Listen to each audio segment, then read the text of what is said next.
Good day, my viewers, wherever you may be watching this podcast called Solecism. I'm Olatunji Adewale Festus, the proprietor of Apotem Model School and Apotem Tutorial College, Ibadan. On Solecism today, I will be correcting some grammatical blunders, again as usual, which are very common as many people want to try as much as possible to speak English language, but unfortunately they commit grammatical errors unknowingly because that is how they hurt people saying it. Number one, we have what is called grinded pepper. Grinded pepper. Okay, there is nothing like the word grinded in English. The past tense of grind is ground. The past participle of grind is ground. I repeat, the past participle of grind is ground. Therefore, the correct version is ground pepper. Ground pepper or granulated pepper, meaning powdery pepper. And this should not be confused with grounded, past tense and past participle of ground. As when a plane is grounded, which means that it is not allowed to fly. And this can happen for several reasons, be it mechanical issues, safety concerns, weather conditions, and what have you. We can also say a work is grounded to a halt. A work is grounded to a halt. That is complete stoppage. All progress, activity, or momentum on the work has come to a complete stop. So that is about the grinded. So there is nothing like grinded pepper. There is nothing like grinded pepper. It's either you say uh, uh, ground pepper or you say granulated pepper. That is the correct English there. The second one is burglary proof. Burglary proof. Although the use of burglary proof has become entrenched, research has indicated that it does not exist in English. It should be burglar proof. The correct English is burglar proof. There is nothing like burglary proof in English language. It is called burglar proof. I think we all know this. What we put on our window in order to block uh, any illegal entrance into our house. That's what we call burglar proof, not burglary proof. Number three is rentage. Rentage is number three. Use of rentage has been rightly criticized as ungrammatical. I have to say it emphatically here that rentage is never lexicalized, let alone grammaticalized in English. The word rent, which is the correct version, exists both as a verb and a noun. Rent is the payment made for the use of something, especially a building or property. Okay, so there is nothing like rentage. The both noun and verb form of rent is still rent, so it is never a rentage. Okay, number four, round up slash round off. Round up stroke round off. People used to misuse the words. Instead of using round up, they use round off. Or instead of using round off, some use round up. Okay, round up. What is the meaning of round up? Round up means to collect, bring together, to catch a number of criminals. For instance, let's say there is an uncompleted building where the gang of criminals hibernate. Then, when the police men want to arrest them, when they surround the house in with the motive to arresting the criminals, that is what we call round up. They round them up. So round up means to collect, bring together, to catch a number of criminals. E.g., the notorious armed robbers have been rounded up by the police. The notorious armed robbers have been rounded up by the police.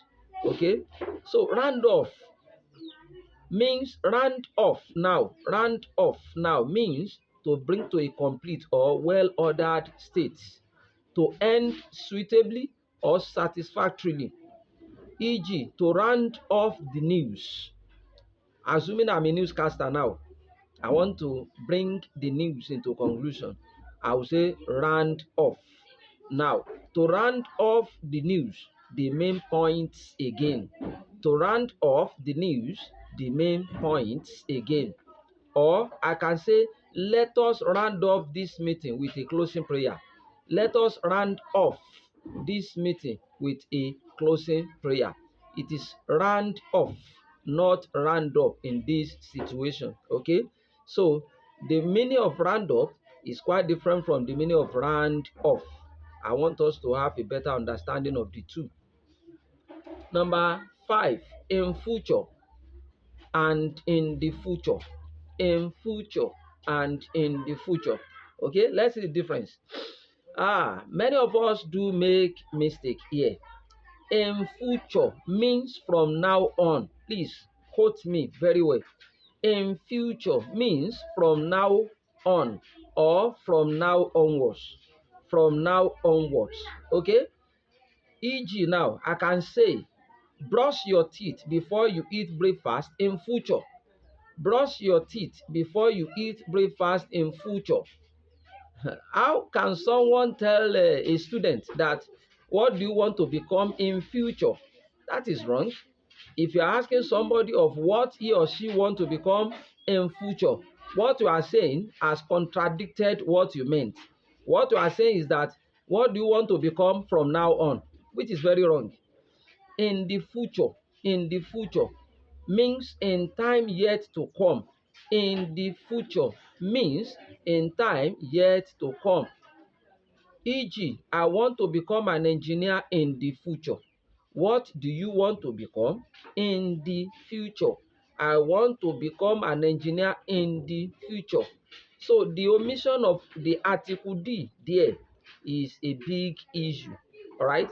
And that is what makes in future quite different from in the future, okay? So there is difference there. The sixth one, borrow slash lend. So we do make mistake here as well. Borrow means to take or receive something for a certain time and with intention to return it. That's meaning of borrow. E.g., I borrowed 1,000 naira from Bolu last week. Or, may I borrow your pen, please? Lend means to give someone the use or possession of something for a limited period. E.g., Bolu, can you lend me 1,000 naira till next week? Or, can you lend me your pen, please? Now, the simple way I will explain this is that when we talk of borrow, you that you receive that thing, you use borrow for yourself. You have to use borrow for yourself. You are the one that collect it. You are the one that receive it. You use borrow. Whenever a receiver is mentioned, you use borrow. But when we are talking of a giver, the person that give the thing away, we use lend for that person. Okay, so it is very common among our students so to misuse the words. Some will say, Bolu, I want to borrow your pen. I want to borrow Bolu. I want to borrow your pen. Bolu, okay, let me say, Bolu, I want you to borrow me your pen. Bolu, I want you to borrow me your. It is Bolu that want to give it out. So I cannot use borrow for Bolu again. Okay? What I have to use there is that, Bolu, I want you to lend me your pen. I want you to lend me your pen. Okay? But I'm the one that want to receive the pen. If I want to mention myself, I can say, I want to borrow your pen. I want to borrow. I want to borrow. I want to receive. Okay? Hope you understand that. That's different between borrow and lend. We shouldn't be misusing these words. Okay? I think we have gained one or two things from today's episode of Solecism. Next time is another time. We shall meet again in peace and not in pieces. Olatunji Adewale Festus is my name once again. You can subscribe to my YouTube channel. You can also Google it. You can Google all our videos. You can just typing Olatunji Adewale Festus or Solecism on the Google. The Google will pop up. It will bring out all our videos. You can watch them on YouTube, on Facebook, on other social media platforms as well, TikTok and what have you. Thank you. Have a nice and wonderful day. Bye.